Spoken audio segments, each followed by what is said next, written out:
साथियों, मैं doctor Manoj Ahuja, advocate और पत्रकार आप सभी से विनम्र निवेदन करता हूं कि कल 25 नवंबर को हमारे राजस्थान में मतदान होने वाला है। राजस्थान की सरकार आप ही के मतदान से चुनी जाएगी और आपके द्वारा चुनी हुई सरकार ही हमें सुशासन देगी। तो इसलिए इस महापर्व में अपनी आहुति अवश्य दें।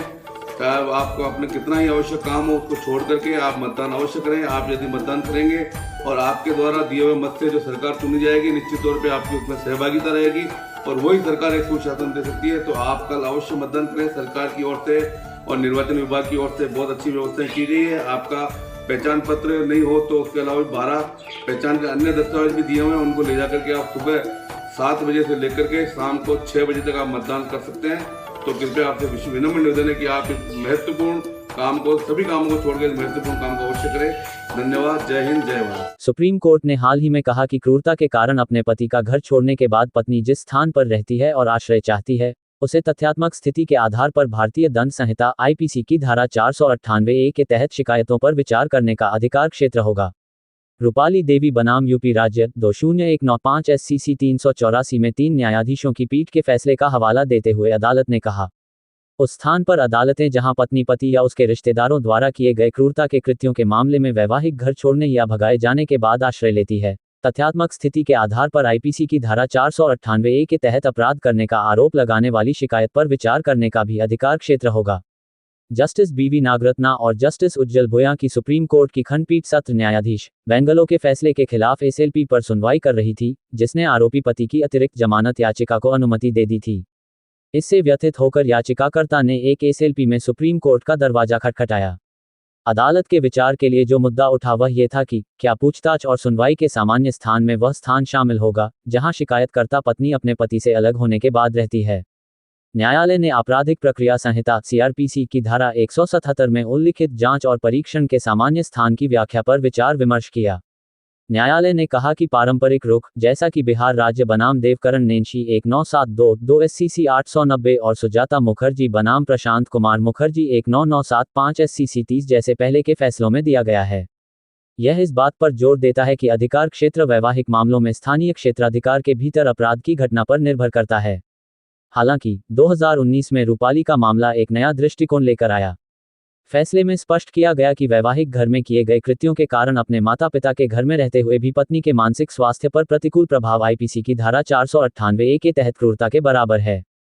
मानसिक कल्याण पर क्रूरता के व्यापक प्रभाव को स्वीकार करते हुए अब पीड़ित पर पड़ने वाले प्रभाव पर ध्यान केंद्रित कर दिया गया है। वर्तमान मामले में इस सिद्धांत को लागू करते हुए अदालत ने निष्कर्ष निकाला कि शिकायतकर्ता पत्नी कथित तौर पर मौत की धमकियों और उत्पीड़न का सामना करने के बाद राजस्थान के चिरावा में अपने माता पिता के घर लौट आई। अतः चिरावा को ट्रायल का सामान्य स्थान माना जा सकता है। बेंगलुरु के सत्र न्यायाधीश ने राजस्थान के चिरावा पुलिस स्टेशन, जहां एफआईआर दर्ज की गई, उसके जांच अधिकारी और सरकारी अभियोजक को सूचित किए बिना आरोपी पति को अतिरिक्त क्षेत्रीय अग्रिम जमानत दे दी।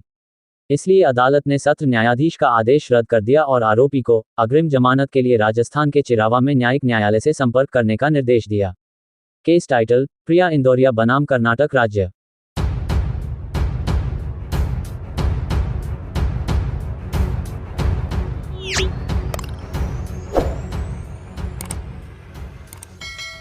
नागोला से विजयनगर रोड की हालत इतनी खराब है कि आए दिन एक्सीडेंट होते हैं और इन खड्डों में अभी मिट्टी कंकड़ डालकर इनको भरने का प्रयास किया गया, लेकिन इसी मिट्टी से गाड़ियां निकलने पर मिट्टी से धूल और कंकड़ों से आमजन व वाहन चालक सभी परेशान है।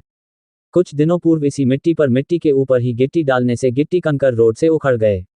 देवलिया कला से विजयनगर के बीच में बीच रोड में बहुत बड़ा खड्डा हो रखा है, जिससे कभी भी बड़ा हादसा हो सकता है। काफी समय से इसे भी अभी तक सही नहीं किया गया। ज्ञात रहे इसी मार्ग से प्रतिदिन हजारों यात्री यात्रा करते हैं, लेकिन अभी तक आमजन रोज इन्हीं खड्डों से हिचकोले खाते हुए गुजरने को मजबूर है। कितनी जनहानि हो चुकी है इस रोड पर, लेकिन कोई सुनने वाला नहीं है।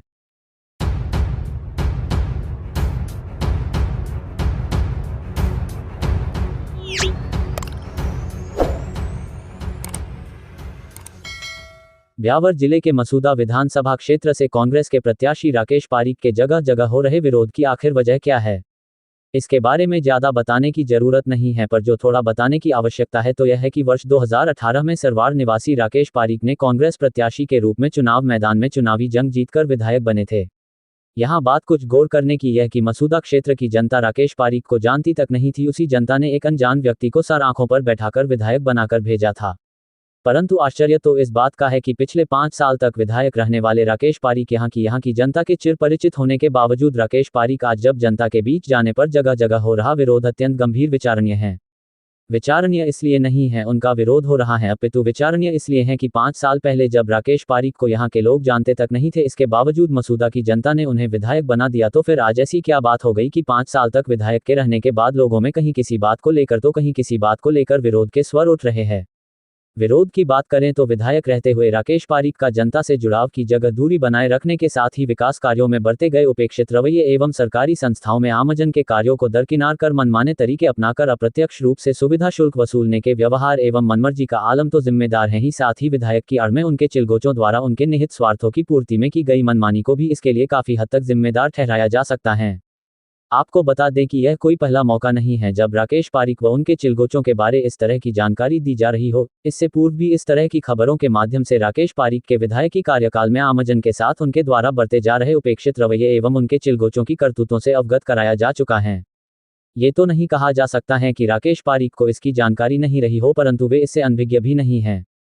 खैर, बीती बात बिसारिए आगे की सुध लेयो वाली पक्तियों के साथ कांग्रेस प्रत्याशी राकेश पारीक पुराण का समापन करने के बाद भाजपा प्रत्याशी वीरेंद्र सिंह कानावत पुराण की शुरुआत करते हुए उनके लिए ये संदेश है कि उन्हें पार्टी में वर्षों से किए गए काम का टिकट के रूप में एक ऐसा बहुत बड़ा इनाम मिला है जो दूर दूर तक किसी को भी नजर ही नहीं आ रहा था। पर टिकट के साथ की जाने वाली यात्रा स्वर्ण के साथ जनता की सुख सुविधार्थ होने के विचार रखना भी जरूरी है।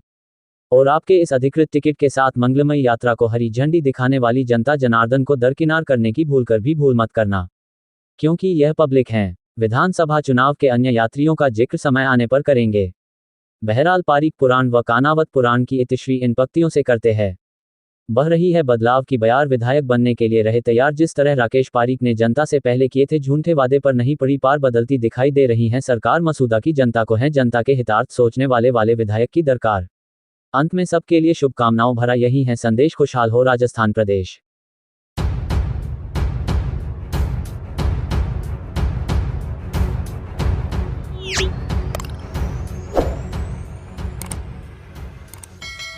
जिला बार केकड़ी के विद्वान वरिष्ठ अधिवक्ता अश्विनी कुमार सहाय भटनागर का बृहस्पतिवार 23 नवंबर को दोपहर में निधन होने पर शुक्रवार सुबह 11 बजे उनका अंतिम संस्कार शहर के मौजधाम पर किया गया। इस अवसर पर उनकी अंतिम यात्रा में परिवार, समाज व शहर के गणमान्य नागरिकों सहित बार एसोसिएशन केकड़ी के अधिवक्ता साथी मौजूद रहे।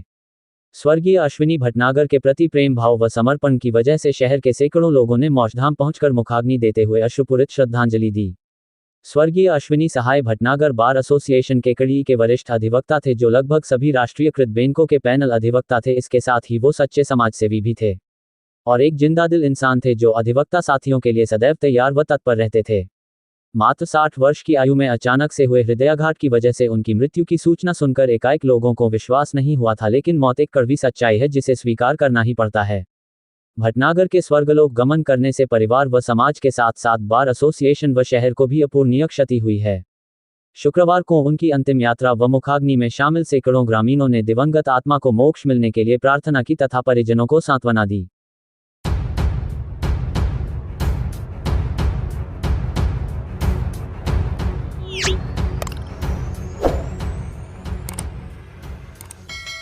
मसूदा की जनता जनार्दन से विनम्र निवेदन है कि दोस्तों, गत विधानसभा चुनावों में हमारे सामने दोनों ही बाहरी प्रत्याशी थे। बदलाव की लहर भी चल रही थी और फिर एक ब्राह्मण आया जिसने हमारे सामने झोली फैलाई। हमने भी तत्कालीन परिस्थितियों में निर्णय लेते हुए इसे सुदामा बनाकर न केवल इसकी वोटों से झोली भरी बल्कि नोटों से झोला भी भर दिया।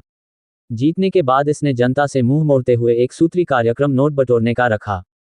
क्षेत्र की टूटी हुई सड़कें, भ्रष्टाचार से सटे हुए सरकारी कार्यालय, चवन्नों की दादागिरी, चिकित्सा सुविधाओं का अभाव, बहुत सारे मुद्दे हैं जो आपसे छुपे हुए नहीं है। छोटी छोटी समस्याओं के लिए हमें 100 किलोमीटर दूर विधायक के पास जाना पड़ा, उसके बावजूद भी समस्याएं जस की तस रही। इन सब स्थितियों को देखते हुए हमें एहसास हुआ कि ये कमजोरी हमारी है जो हम बाहरी और थोपे हुए प्रत्याशी को स्वीकार कर लेते हैं। यहीं से एक किसान सूरज करण गुर्जर ने स्थानीय की बात उठाई, जिस पर भी लोगों ने हंसते हुए कहा कि टिकट तो फलां का फाइनल है, ये वही चंद लोग हैं जो सत्ता के दलाल हैं। लेकिन हमने विधानसभा क्षेत्र का दौरा कर दोनों ही राष्ट्रीय पार्टियों के स्थानीय उम्मीदवारों का सर्वे किया और पार्टी के शीर्ष नेतृत्व को भेजकर अपनी मांग रखी और स्पष्ट कहा भी कि अगर आपने स्थानीय को टिकट नहीं दिया तो विरोध करेंगे और निर्दलीय को जिताएंगे।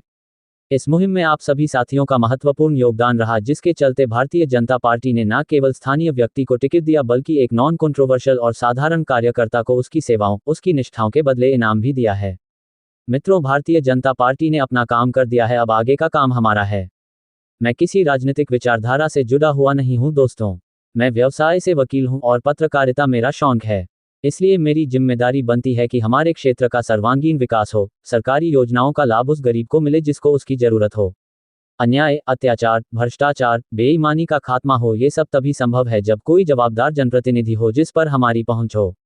दोस्तों, इन्हीं सब मुद्दों और बातों के चलते मैंने मेरे अधिवक्ता साथियों और पत्रकार साथियों के सानिध्य में स्थानीय प्रत्याशी वीरेंद्र सिंह कानावत को समर्थन दिया है और आप सभी से भी निवेदन कर रहा हूं। एक बात और दोस्तों, जो निर्दलीय प्रत्याशी चुनाव लड़ रहे हैं वो भी अपने ही साथी हैं, उन सबको भी हमें पूरा सम्मान देना है। मेरे चारों ही मित्र हैं, फेसबुक पर चारों के साथ मेरी फोटो मिल जाएगी आपको।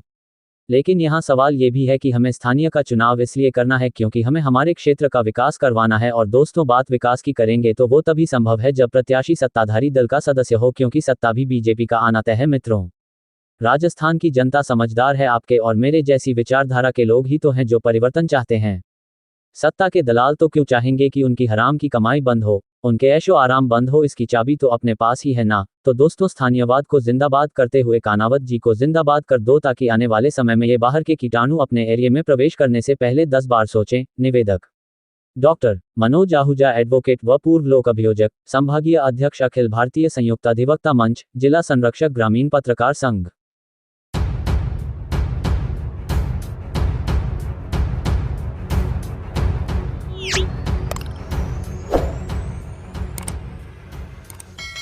लायंस क्लब केकड़ी एवं डीडी नेत्र फाउंडेशन कोटा के संयुक्त तत्वाधान में लायंस भवन पोकीनाड़ी केकड़ी में आयोजित विशाल नेत्र चिकित्सा शिविर का शुभारंभ केकड़ी निवासी समाजसेवी गौरीशंकर एवं श्रीमती शकुंतला व ब्रिजेश्वर एवं अमित पारिक, प्रोजेक्ट चेयरमैन लान एसएन न्याती द्वारा दीप प्रज्वलित कर किया जाएगा। समारोह की अध्यक्षता लान अरविंद नाहटा करेंगे।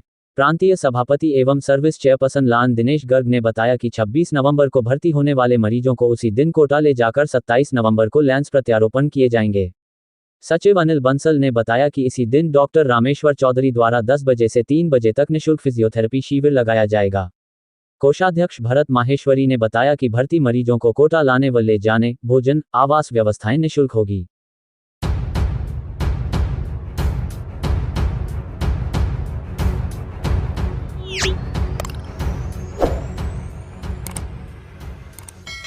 भाजपा कार्यकर्ताओं ने शहर के विभिन्न जगहों पर घर घर जाकर मसूदा विधानसभा भाजपा प्रत्याशी वीरेंद्र सिंह कानावत के पक्ष मतदान करने की अपील की। वार्ड नंबर 10, 11, 12 मतदाताओं एवं राजनगर क्षेत्र के धानका बस्ती मेवाती बस्ती में व्यापक स्तर पर जनसंपर्क कर भाजपा को जिताने की अपील की। इस मौके पर भाजपा जिला कोषाध्यक्ष आशीष सांड, पूर्व युवा मंडल अध्यक्ष सतीश ओझा, युवा मोर्चा मंडल अध्यक्ष हितेश मेवाड़ा, पार्षद प्रतिनिधि मोनू वर्मा, जिला आईटी संयोजक ज्ञानचंद प्रजापत, भाजपा युवा नेता सुरेंद्र सिंह भाटी, नव मतदाता जिला सह संयोजक अभिषेक रानका, विजय जी राठौड़, राजयू जी नगर, निपुल, निर्मल भाट, धर्मीचंद जी भाट, अर्जुन सिंह एवं वार्डवासी उपस्थित रहे।